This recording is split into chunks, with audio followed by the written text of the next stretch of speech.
Muito obrigada, Matias. Acho que o Matias ouviu a apresentação do embaixador Beato sobre os desafios, que são as coisas que nós temos pela frente, que nós temos a responsabilidade de encarar e tentar buscar solução, e trouxe aqui uma lista. E, no final, também, o Matias falou sobre o estado da ordem nuclear global, que hoje já se sabia que estava num momento de bastante impasse. Eu acho que o anúncio do Putin impactou muito. Assim, a gente pode ver que em todas as mesas alguém falou, né, sobre essa apresentação do Putin, a ideia de que a gente pode estar vivendo uma nova uma nova corrida armamentista. E, enfim, então também tem esse outro aspecto, né, de o que, por exemplo, o Brasil poderia fazer de construtivo, a nossa região aqui, a unidade de países que assinaram o Tlatelolco, o que a gente poderia fazer de construtivo para contribuir com o fortalecimento, o aprimoramento da ordem nuclear. Isso acho que é uma ideia que a gente também pode debater. Não sei se vai estar na palestra que o embaixador Simas Magalhães preparou, mas passar a palavra agora para o embaixador Fernando Simas Magalhães, que é subsecretário-geral de Assuntos Políticos Multilaterais, Europa e América do Norte, no Ministério das Relações Exteriores. Embaixador, por favor. Muito obrigado. Boa tarde a todos, aos membros da mesa também, aos participantes e aos organizadores. Um agradecimento pelo convite para estar aqui hoje. Eu fiquei numa situação interessante, porque eu estou entre uma memória extraordinária das conversas, do diálogo, dos discursos que foram feitos na fase anterior, à própria adoção do TNP, e entre uma visão mais atual dos desafios que temos diante de nós. E eu queria, então, eu tenho uma intervenção escrita um pouco mais longa, que eu vou deixar aqui para circulação aos participantes e com os organizadores. Vou concentrar um pouquinho esse tempo, que é curto agora, né? Um pouco para falar desse momento mais recente.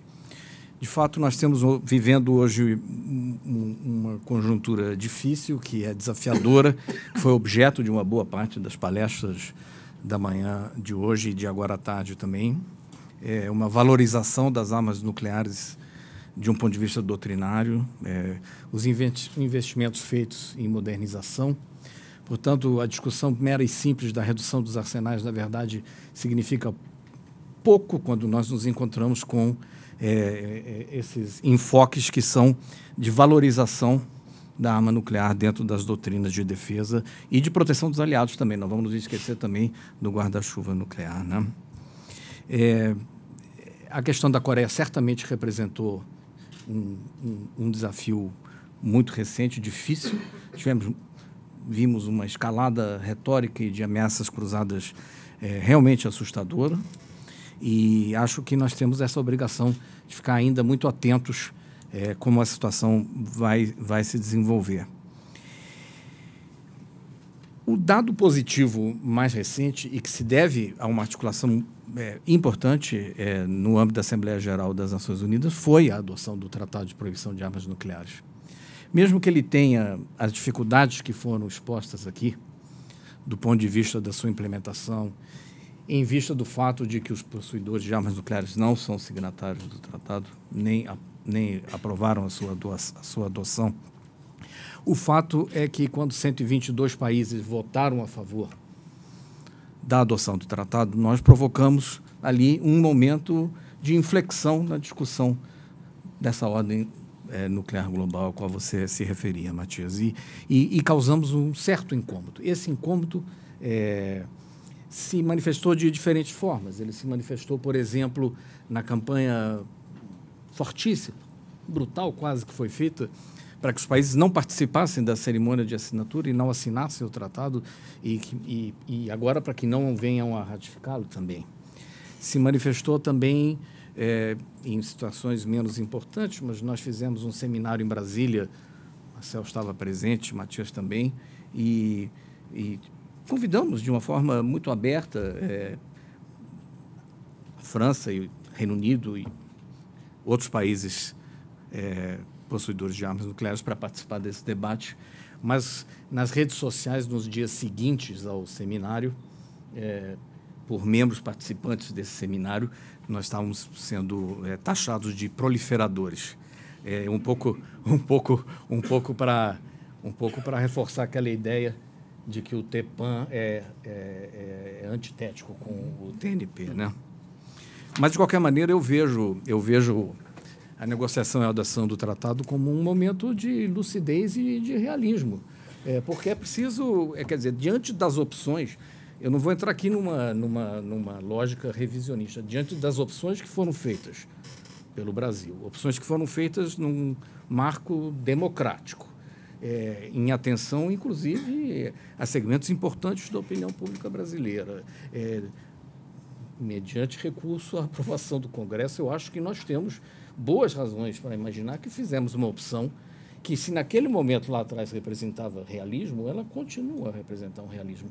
Mesmo diante de circunstâncias que se alteraram na ordem internacional e no tratamento da questão nuclear também, é uma opção feita dentro de uma consideração muito realista, como disse o embaixador Azambuja, e que, mesmo diante dessas circunstâncias alteradas, continua a expressar uma opção correta para aquilo que nós queremos como projeto de nação.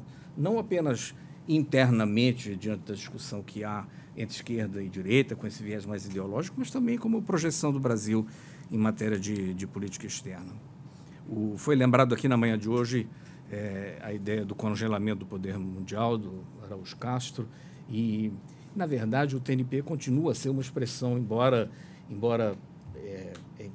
as circunstâncias tenham se modificado, ele continua a representar uma nova forma de congelamento e continua a traduzir uma outra série de iniquidades e de assimetrias na ordem internacional que representam um desafio para nós.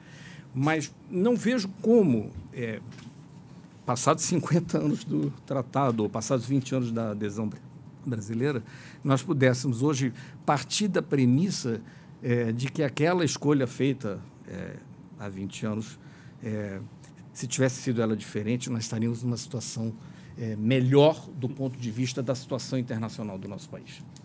E aí eu me junto totalmente ao que disse ao Dr. Mazo hoje de manhã. Ruim com ele, mas, né, não vou poder repetir agora. É pior sem ele, né? É pior sem ele. E os aspectos históricos da nossa adesão já foram discutidos, inclusive na primeira e na segunda mesa, eu vou pular essa parte, mas voltando a uma perspectiva mais diplomática e mais imediata, eu acho que nós não temos, diante do que eu acabo de dizer, uma opção de não ser continuar investindo, seja em condenar e denunciar esse tripé defeituoso do qual falou o embaixador Azambuja, seja em procurar aprimorar o regime. Nós temos agora uma conferência de revisão. Não sei se os nossos embaixadores poderão dizer, não sei se vamos ser bem-sucedidos na conferência de revisão. Não tem sido possível chegar a um documento final de compromissos, mas, de qualquer forma, temos a obrigação de procurar fazê-lo. E eu vejo que o Tratado de Proibição de Armas Nucleares representou um ponto, uma linha divisória. Eu acho que nós trouxemos um fato novo que, do ponto de vista político e diplomático, é suficiente, talvez, para provocar algum movimento. Algum movimento, como houve, inclusive, o embaixador Sérgio Duarte lembrou bem, depois de 22 anos, a Conferência de Desarmamento foi capaz de adotar um programa de trabalho.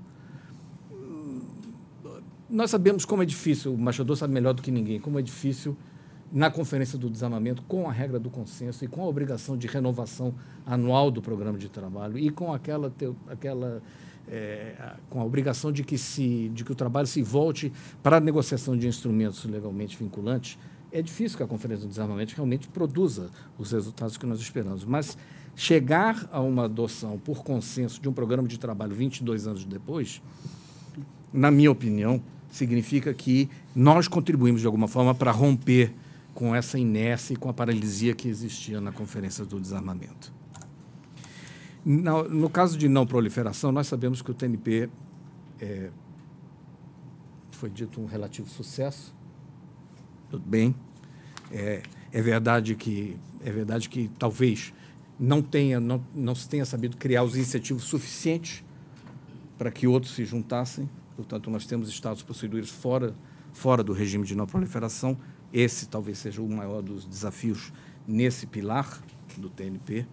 No pilar dos usos pacíficos, certamente a questão do caráter dual das tecnologias continua a representar também uma dificuldade. O Brasil vai ter que continuar investindo em proteger, como você dizia, a possibilidade de acesso e respeitar o artigo 4º do TNP.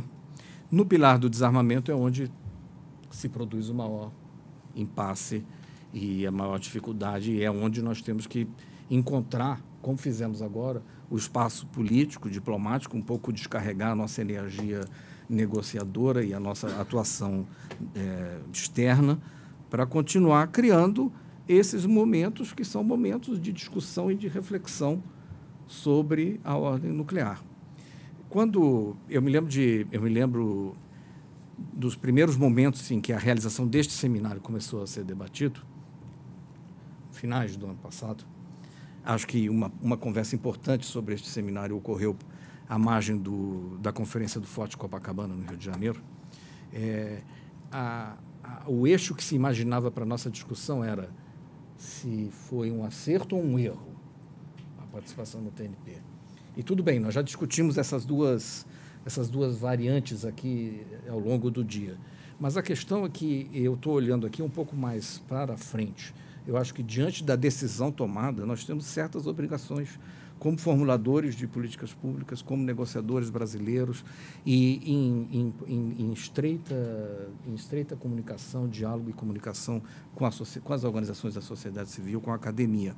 Nós temos que ver como é possível que essas tendências, que são tendências realmente assustadoras, de valorização das armas nucleares nas doutrinas, a gente possa trazê-las à luz de uma forma que suscite um debate capaz que seja mobilizador da vontade política também em nossos países. Em grande parte, o Tratado de Proibição de Armas Nucleares foi derivado da realização das conferências sobre os impactos humanitários e ambientais. Então, por aí não há dúvida. Um dos riscos que eu vejo para frente é a questão de haver uma certa, digamos assim, normalização da posse das armas nucleares fora do regime. Quando nós vemos um grupo importante de países, entre eles os Estados Unidos, a França, defendendo o ingresso pleno da Índia como membro do grupo de supridores nucleares, mesmo não estando dentro do regime do TNP, nós estamos vendo uma acomodação que faz parte dessa normalização a qual me refiro e que eu vejo como uma tendência preocupante, a qual nós temos que devotar uma certa reflexão também. O Tratado de Proibição de Armas Nucleares, ele foi importante também por preencher aquela lacuna legal existente no relativo à proibição das armas de destruição em massa, dessas grandes armas com um enorme potencial destrutivo. O fato de ele ser de implementação difícil, e isso está se vendo inclusive em termos das assinaturas e das ratificações, não importa tanto, porque o objetivo inicial, que era o de provocar uma onda de choque assim, sistêmica, se deu. Nós saímos do contexto da regra do consenso e fomos lá na Assembleia Geral buscar 122 votos, que não é tão inexpressivo assim numa Assembleia de 193 estados participantes. E certamente causamos um desconforto. Esse desconforto foi patente. Mais ainda, ele se manifestou quando a organização ICANN recebeu o Prêmio Nobel da Paz de 2017. E as delegações do Core Group, negociadoras do Tratado de Proibição de Armas Nucleares, incluída a brasileira, vão ser agora laureadas com o Arms Personality of the Year pela Arms Control Association, o que não deixa de ser também uma incorporação desse universo de atuação diplomática a um objetivo compartilhado em esferas mais amplas, incluída a sociedade civil. Bem, quanto à próxima conferência de exame do TNP, 2020. Sabemos perfeitamente como vai ser difícil encontrar um espaço de consenso. Inclusive, agora, já na primeira reunião havida, já ficou clara a negação absoluta, inclusive da referência à existência de um tratado de proibição de armas nucleares. Nenhum nome pode constar do documento, então, por aí já temos uma ideia de como isso vai ser difícil. Mas eu, pessoalmente, penso que nós não deveríamos entrar nesse esforço preparatório procurando apenas repercutir a existência do Tratado de Proibição de Armas Nucleares. Acho que nós daríamos um pretexto ideal para aqueles que não querem ter um documento final em 2020, se nós nos fixássemos apenas no objetivo de repercutir a existência do tratado. Mas isso eu vou deixar a cargo dos negociadores comentar mais à frente, se houver algum debate. O Brasil tem feito um esforço além desse que eu mencionei, do tratado. Nós temos defendido a entrada em vigor do CTBT, a revitalização da Conferência de Desarmamento em Genebra, a negociação de um tratado sobre materiais físseis, novas medidas de verificação na área de desarmamento nuclear. Portanto, nós não temos só atuado univocamente nessa contestação da ordem nuclear. Então, para concluir e deixar um tempinho para o debate que você tinha me pedido que gostaria de realizar, primeiro, diante das escolhas que nós fizemos, a diplomacia vai continuar a ser o debate, e a diplomacia e a discussão pública vai continuar a ser o caminho para que o Brasil estabeleça os parâmetros com os quais vai atuar nesses assuntos, né? Por exemplo, no âmbito do Itamaraty, uma consequência lógica do nosso investimento num esforço diplomático é defender o JCPOA com o Irã, que tem sido extraordinariamente importante para uma redução de tensões na região. Eu deixo apenas nesse exemplo, embora haja outros. Depois, nós vamos ter que continuar a participar de uma maneira proativa e procurando a defesa do interesse nosso também nas conferências de segurança física e material das instalações nucleares. Nós vamos ter que também, não vamos poder nos furtar aos debates sobre terrorismo nuclear e sobre atores não estatais. É fundamental que a gente desenvolva também a nossa estratégia de participação nesses debates. Inclusive, o embaixador Moreira Lima, Irma Arguelho e outros, eu mesmo, participamos de uma mesa redonda sobre o terrorismo nuclear, riscos e estratégias preventivas, que foi realizado em Brasília. Da mesma forma, organizamos com a Fundação Alexandre Gusmão o seminário sobre um mundo livre de armas nucleares. E, para concluir, há uma escalada. Essa escalada, primeiro, foi dita retórica, mas ela não é só retórica, ela tem um substrato muito concreto. Os anúncios feitos pelo presidente Putin dão expressão a essa escalada, ela não é só retórica, há algo por trás disso que aponta para uma diminuição dos níveis de risco nuclear. Não é à toa que o Doomsday Clock foi avançado e que nós estamos a 2 minutos da meia-noite no Doomsday Clock. E tudo isso, a modernização da maquinaria nuclear, a valorização das armas nucleares nas doutrinas, são desafios muito concretos para o Brasil e dentro dos quais nós vamos procurar nos haver da melhor forma possível. Muito obrigado.